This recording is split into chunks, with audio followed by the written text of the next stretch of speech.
The San Francisco Giants drop a very tough game against the Milwaukee Brewers on national TV by a final score of 5-4. And what made this game so frustrating, guys, is that we took a lead late in the game thanks to a big Austin Slater RBI single.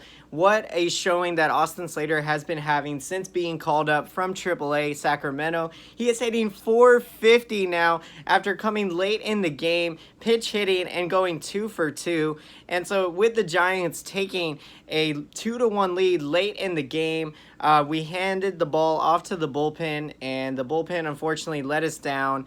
They've been having a very excellent season, one of the best bullpens in all of baseball. And now we cannot expect the Giants bullpen to be perfect every night out. So, you knew that you were going to have some games, like a game like today where, the bullpen faltered in this one. But again, give the Giants some credit.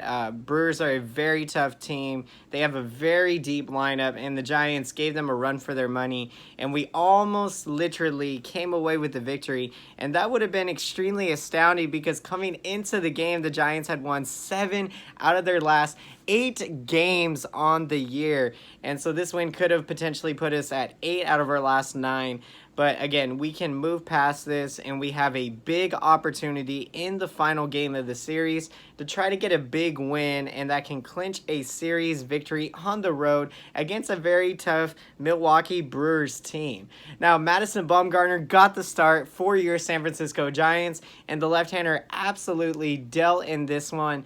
He did pitch through a lot of trouble in the game, allowing 7 hits in the outing, guys, going 5 innings. So obviously with each inning, base runners all over the place, traffic on the base paths. Bumgarner, his pitch count definitely went up a lot, so I think that definitely was a factor in why he didn't pitch beyond the 5th inning. But we know Mad Bum, some outings, he can go 7, 8 innings, and so huge credit to him. He only allowed 1 run, and it was an unearned run, thanks to a Joe Panic error early in the game. So, very impressive. 0 earned runs in the outing, only 1 walk allowed. So that's indicative of Bumgarner's command of his pitches and just how well he's been pitching. Again, like we've been saying, Bumgarner, every start out, he's been getting better and better. But also a factor of why he only went 5 innings could be, if you guys remember his last outing against the Cardinals, he took a line drive, I believe it was like off his forearm, like up in this area, kind of around there. And so, that definitely swelled up on Bumgarner, and it was amazing that he was even able to come back and be able to make his next start.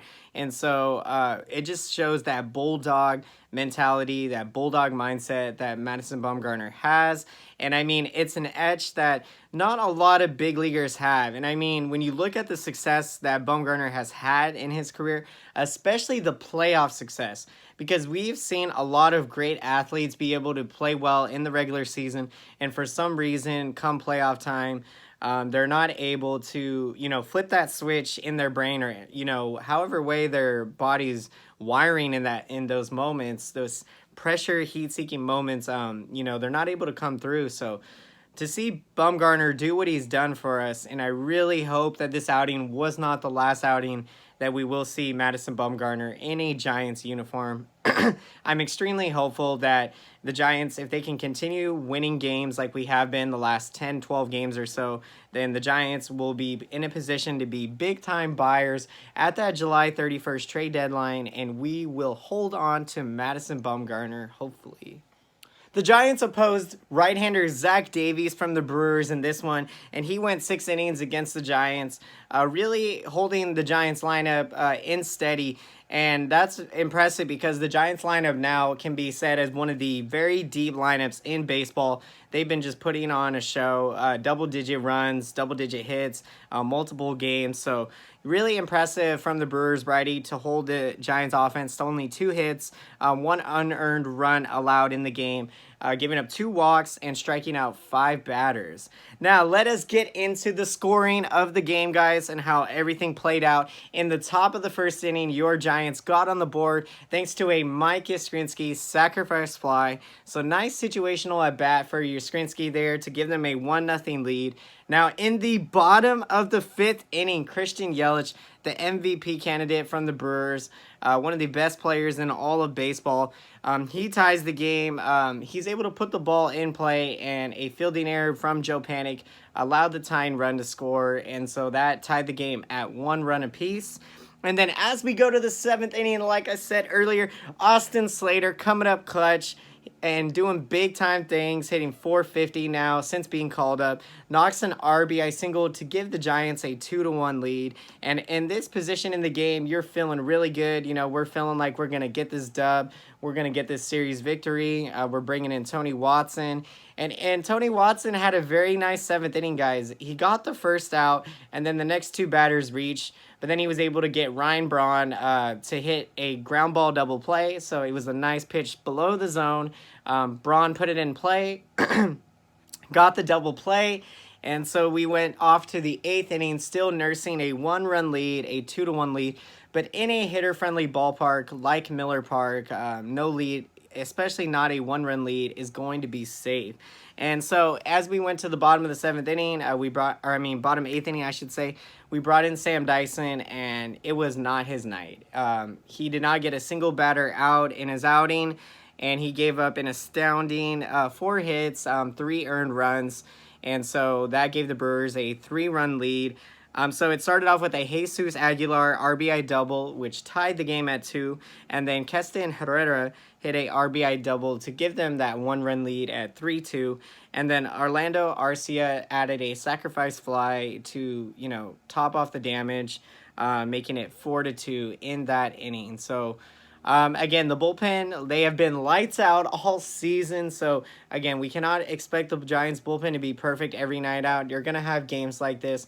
But I think the morale mentality to take out of the game, guys, is that, you know, we should be thinking positive. We should be thinking in a positive mind frame because the Giants played their heart out and fought so hard, even to come back in the 9th inning. Stephen Vogt, I believe in Stephen Vogt. I believe in Stephen Vogt. He comes up clutch, knocking a 2-run single to tie the game at 4. And now you're feeling like we can get this done.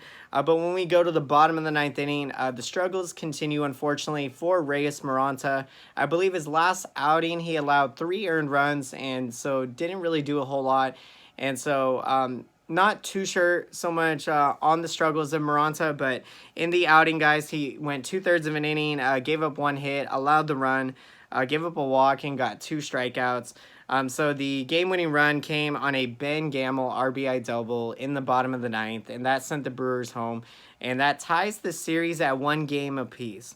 And so now, as we look ahead to the future, to the San Francisco Giants' next game in the series, they are going to be sending right-hander Tyler Beede to the mound. Is 2-3 on the season with a 5.64 ERA to go with 43 strikeouts. And Beede is coming off his best start of his career, perhaps his young career. A 7-inning outing, giving up only 1 earned run versus the San Diego Padres back on July 2nd, prior to the All-Star break. So this is going to be a very exciting outing for Beede. Look for him to continue his dominance. He's going to be making his first ever career start versus the Milwaukee Brewers. And the Giants are going to be facing an old nemesis that we know all too well, guys, from his pitching days with the Colorado Rockies. And that would be Jhoulys Chacin, who's having a difficult season on the year. 3-9 with a 5.40 ERA and 68 strikeouts. So I cannot be more excited with how things are playing out, guys. Everything that we could have imagined in Farhan Zaidi's first year with the Giants, running this team. You know, you're seeing young talent and veteran talent mix and mesh well together. And so you're seeing Bochy be able to get the best out of these players as he has always done in his career. And it's so exciting to be in this wild card playoff chase, guys. I believe now we're like 5 or 4.5 or 5.5 games out at the moment. So it is very well possible that we will get this done. And, you know, it's just going to be exciting to see this play out because, again, you know, whether we make it or not, we still know that our young talent's going to be developing, getting better. And, you know, the outlook of the future is just very bright, in my opinion, of this Giants team. So it's very exciting as a fan. So, guys, I hope you enjoyed today's video. If you did, be sure to smash that like button button, as your feedback and commentary, guys, it very much helps support my channel and what they call the YouTube algorithm, a very interesting term that I learned recently. So very much appreciate all of you guys, and comment down below. I'd love to hear your opinion, your perspective. What are your guys' thoughts on the game? How did you handle the loss? It was a very difficult loss to handle, but we got to take the good and the positives out of the game. And also, what are your guys' thoughts on the July 31st trade deadline? Should the Giants be buyers? Should we be sellers? Is Madison Bumgarner going to get traded? Will we trade Will Smith most likely, and then have one of our young bullpen arms be able to step up and, take over that closer's job? So many things going on at the moment, and I'd love to hear what your guys' thoughts are and everything. And until next time, I will see you guys again. Thank you so much for watching, and have a great day.